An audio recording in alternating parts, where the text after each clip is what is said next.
요한계시록 17장 13절 읽겠어요. 저희가 한 뜻을 가지고 자기의 능력과 권세를 짐승에게 주더라. 저희가 어린 양으로 더불어 싸우려니와 어린 양은 만주의 주시요 만왕의 왕이심으로 저희를 이기실 터이요 또 그와 함께 있는 자들 곧 부르심을 입고 빼내심을 얻고 진실한 자들은 이기리로다. 여기에 모든 그 권세를 악령들이 짐승이라 이름하는 마귀에게 준 후에 이루어지는 얘기입니다. 그래서 그런 모든 권세를 받은 짐승이 어린 양과 더불어 싸운다는 말이 나오죠. 우리가 하나님을 그냥 믿을 적에는 그야말로 능치 못한 것이 없는 그러한 신으로 섬기고 있는 게 사실입니다. 그래서 모든 것이 믿기만 하면 만사 형통으로 되어진다고 알고 있고 또 그렇게 가르치고 있는 것이 기독교 2000년 역사입니다. 그러나 내용을 알고 보면 그렇지 않다는 걸 우리가 알게 되죠. 하늘의 전쟁에 대비할 것을 우리 주님이 영의 세계에 멜기세덱의 제사장이 되신 후에 하나님의 깊은 사정을 다 아시게 되므로 하나님이 하시는 모든 작업을 대신하시는 가운데서 사도 요한이라는 그 제자에게 간곡하게 당부하시는 내용들이 바로 요한계시록입니다. 그래서 우리 주님은 먼저 사도 요한에게 주님의 변모하신 내용을 알려주시고 지금부터 내가 너한테 알려주는 얘기를 자상하게 듣고 보는 바를 기록을 해서 내가 지정해준 교회에다가 편지를 띄우라 해서 7교회를 택하죠. 근데 이 요한계시록의 특징은 뭐냐 하면 사람들에 관한 얘기보다는 신들에 관한 얘기입니다. 근데 거기에서 이제 노골적으로 신들의 명칭이 나오죠. 그 신들의 명칭 중에 소위 말하는 옛 뱀이요, 사탄이요, 마귀라는 얘기가 나옵니다. 물론 이 마귀라는 말이라는 것은 사람들이 만드는 게 아닙니다. 하나님 측에서 상대방 신에게 반대되는 신에게 칭호를 붙인 내용들의 얘기입니다. 이제 요한계시록에는 그런 칭호 정도가 아니라 신과 신끼리의 관계, 신끼리 앞으로 벌어질 내용들, 또 심지어는 죽고 죽이는 이런 문제들을 담고 있는 얘기들입니다. 그러다 보니까 하나님을 단순하게 믿는 기독교 신자들에게는 그 말이 납득도 하기도 어렵고 이해하기도 힘들고 또 그 말 자체가 와 닿지 않습니다. 왜냐하면 감히 누가 하나님을 대적할 것이냐 이렇게 알고 있는 사람들에게 뭐 하나님의 적이다, 하나님이 어떤다 해봤자 안 통합니다. 그래서 그 요한계시록에 대한 그 내용과 모든 것을 알아서 나가려면 반드시 지금 믿는 사람들 가운데서 이긴 자라는 존재가 나와야 된다. 그 이긴 자라는 존재가 나오게 되면 지금 여기에 내가 하고 싶은 말들, 내용을 자상하게 알려줄 거다. 그걸 알려줌으로써 거기에 대비를 하게 된다. 그 대비를 하게 되므로 때가 깎아질 것이다. 이제 이렇게 당부를 하게 되기 때문에 이 예언의 말씀, 즉 요한계시록에 대한 말씀을 읽고 듣고 깨닫는 자가 또한 지키는 자가 복이 있다. 이렇게 단서를 붙이게 되는 겁니다. 전쟁이라는 것은 평화가 아닙니다.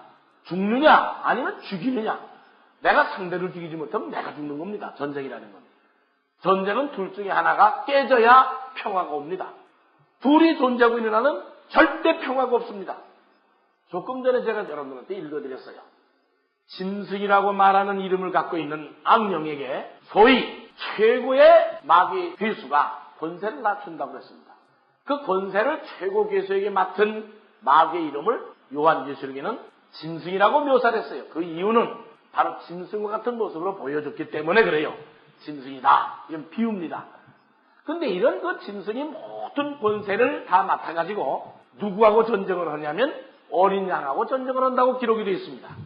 그런데 바로 어린 양과 같이 있는 존재가 있다 이거예요. 그 사람들이 누구냐? 바로 부르심을 받고 빼내심을 받고 진실한 자들이다 이거예요. 요 사람들은 어린 양과 더불어서 적인 짐승이라는 마귀를 이길 수 있다. 이렇게 나와 있습니다. 자, 그렇다면 요한계시록에서 짐승에게 경배하지 아니하는 인물들이 나타나 있어요.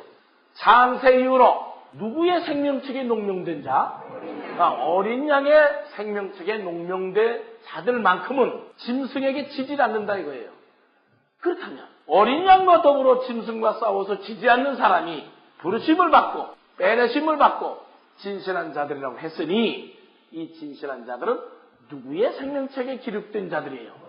자, 어린 양의 생명책에 기록된 자들입니다. 그러면 하늘나라에 어린 양의 생명책에 기록된 자들이 거룩하고 깨끗한 세마포를 입고 백마를 타고 어린 양을 따라간다고 했어요. 이 사람들을 향해서 하늘의 군대라고 명칭을 줬습니다. 그렇다면 부르심을 받고 빼내심을 받고 진실한 자들은 하늘의 무엇입니까? 군대입니다.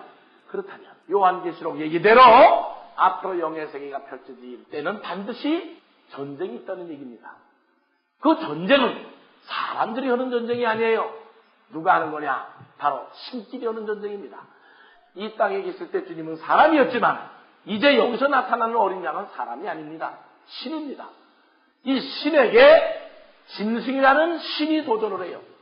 이 전쟁을 할 적에 이쪽에 짐승이라는 존재는 혼자 나가는 게 아니에요. 모든 마귀 괴수에게 속한 조건들을 짐승에게 다 맡겨줘요.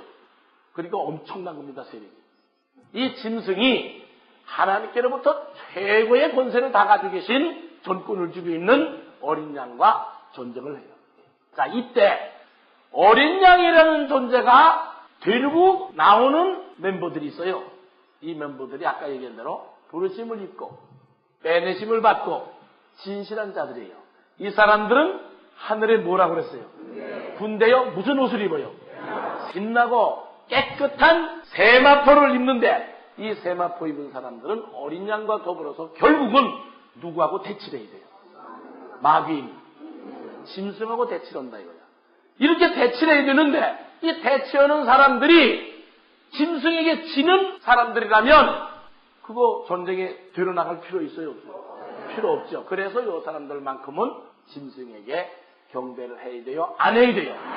그래서 창세 이후로 누구의 생명책에? 어린 양의 생명책에 농명된 자들만 누구에게 경배하지 않는다. 그렇죠. 짐승에게 경배하는 요 멤버들이 필요하다 이거야. 왜 필요한가 이제 아시겠어요? 왜 지상에서 하나님의 종들이 또 우리 주님이 그동안 어린 양의 생명책에 농명된 거룩한 세마포를 입은 자들을 모집하고 있는가? 누구에게 지지 않는 멤버? 그렇죠. 짐승에게 지지 않는 멤버를 만드는 거예요. 그래서 오늘날 주의 종에게도 너는 내 섭리를 알았으니 한 사람이라도 좋으니까 멤버를 만들어 달라는 게 바로 무슨 옷을 입은 자.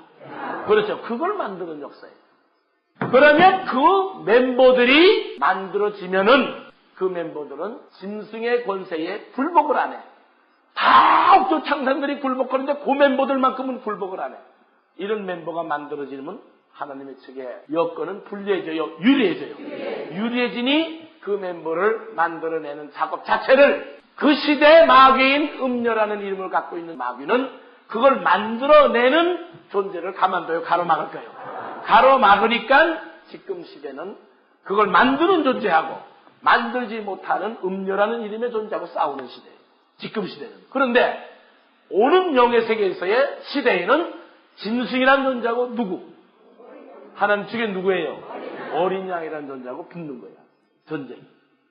구약시대나 지금까지 내려오면 영적으로 볼 때 첫째 전쟁이고 지금 시대의 전쟁은 두 번째 전쟁이고 어린 양과 짐승이 싸우는 전쟁은 몇 번째 전쟁이에요? 세 번째 전쟁이 되기 때문에 주의 종이 요한계시록을 근 20년 가까이 전에 강의를 할 때 영의 세계는 3단계의 전쟁이 있다. 이걸 모르면 요한계시록은 전혀 근처도 못 간다 하고 내가 쉽게 설명해 준 적이 있는 게 바로 그 뜻이에요. 왜 어린 양의 생명책에 농명된 자들이래야 짐승에게 경배하지 않을 수 있는가? 바로 군대이기 때문에. 고도의 훈련이 다 되어 있는 군대이기 때문에 짐승이 지배를 할 수가 없는 멤버들이에요. 그 전쟁터에 나가야 될 사람들이 입는 옷이 군복이 있는데 그 군복이 뭐냐? 바로 세마포예요. 그래서 이 세마포는 무엇을 바란다? 빛을 바라는 겁니다. 빛이 없으면 어둠을 못 이겨요. 이제 사랑하는 여러분들이 이 은혜 가운데서 세마포를 입었다 하는 자격이 되면 하늘의 군대니까 지성소라는 곳에 들어갈 자격이 되기 때문에 천사들이 와서 데려갈 수 있는 거예요. 가서 바로 주님의 안내를 받아 지성소에 들어간 영들하고 같이 있게 되는 거예요. 자, 그러면 하늘의 군대가 사실상 만들어지게 되면 무조건 뭐 숫자가 많고 일인 게 아니에요. 이미 정해져 있어요.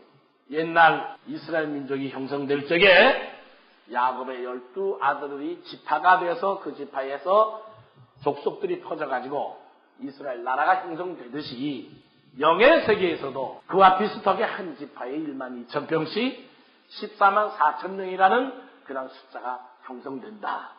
그래서 14만 4천인 밖에는 이 노래를 배울 자가 없다 하는 그 노래라는 건 군가를 말해요. 군가, 하늘나라예요. 그 주님이 전쟁터에 나가시는 판인데 주님을 믿는 사람들은 말할 것도 없죠. 주님이 전쟁을 하실 정도면 상대가 얼마나 강하다는 걸 알죠. 그 강한 상대를 싸워서 지지 않는 정도라면 주님 못지않는 존재가 되지 않고는 전쟁터에 나갈 수가 없는 거예요. 그래서 주님과 방불한 존재가 되는 거예요. 그 십자가 군정은. 이렇게 주님의 반열에 속하는 것을 멜기세덱의 제사장 반열이다 이렇게 말해요. 앞으로 영의 세계는 저절로 되어 전쟁이 있어요. 아주 전쟁이 있어도 뭐 혹독한 전쟁이 있는 거예요. 개국 이래로 없는. 그것이 끝나야 심판이 베풀어진다. 다니엘에게 보여주신 거예요. 지금부터 2600년 전